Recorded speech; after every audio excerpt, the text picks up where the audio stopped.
The morning began with a familiar smell. It drifted on the air down the lane and curled itself into the windows of the cottages round about. It was warm, crusty bread, wheat sheaf golden brown, pillowy softness within, with a smidgen of something buttery beneath it all. Roscoe paused mid-step, nose up in the air. "That smells like baking," he said. Berry sniffed deeply. "That smells like a lot of baking." The bunnies followed the scent to the village square, where Nash's bakery stood, with its windows slightly misted and the door propped open. Inside, trays clinked softly, and the low, steady thrum of bakers working filled the air. Nash looked up and smiled when he saw them. There was flour on his stripy apron, and a glint in his eyes. "Morning, bunnies," he said. "You've arrived just in time." "For what?"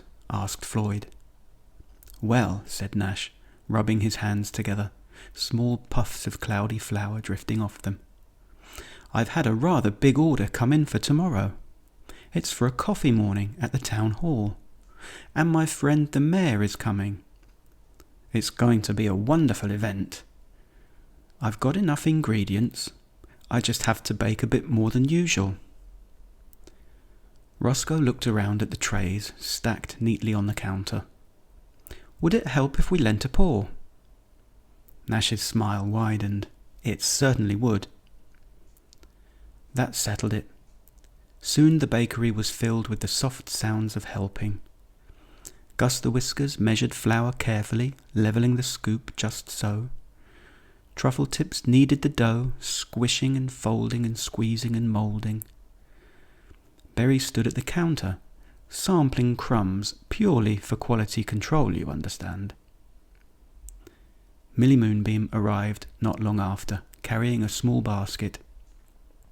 "I heard you might need help," she said.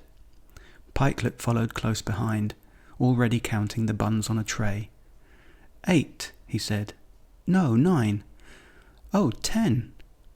"Good counting," said Nash. The air grew warmer as the loaves started to plump up and rise in the ovens.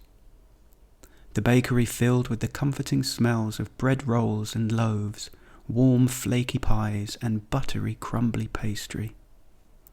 Gleaming trays slid in and out, and now and then someone paused to dust flour out of their whiskers and admire the growing rows of plumptious fresh loaves. Roscoe helped carry the items to the cooling racks, walking slowly and carefully, fascinated with the decoration on the bread. "These feel important," he said. "They look different from your usual loaves." "They are," said Nash.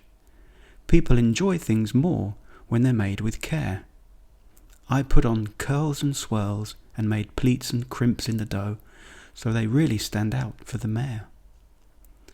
At the decorating table, Millie Moonbeam spread a thin layer of glossy icing over small fairy cakes, smoothing it gently. Pikelet lined them up in careful rows, adjusting each one so they sat just right. When the last tray was set aside and the counters wiped clean, Nash let out a quiet sigh. "Well," he said, "that's the lot." The bunnies gathered near the back step, where the air was cooler and the noise of the village drifted by. Nash poured mugs of warm milk and passed around a plate of iced buns for the bunnies. "Thank you," he said. "I couldn't have done it so nicely without you." The buns were soft and just sweet enough. The bunnies ate slowly, sitting shoulder to shoulder, glad they'd baked things the villagers would like. Outside, the village hummed the song of happy, bustling life. Someone laughed nearby. A bicycle bell chimed as it rumbled over the cobbles in the lane. The morning felt pleasantly complete. When it was time to go, the bunnies waved goodbye and stepped out, the sunlight glinting on whiskery smiles. The smell of baking followed them for a little while, then faded gently away. On the walk home, Berry patted his tumblington. Helping makes you hungry, he said. And happy, said Floyd. Roscoe smiled. It does both. Back at the cottage, paws were washed and coats hung up.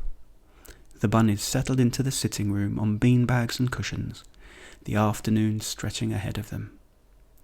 Friendship ears were held in downy paws. It felt nice to lend a hand. Another fine day had been had. All was snug. All was well. Night-night.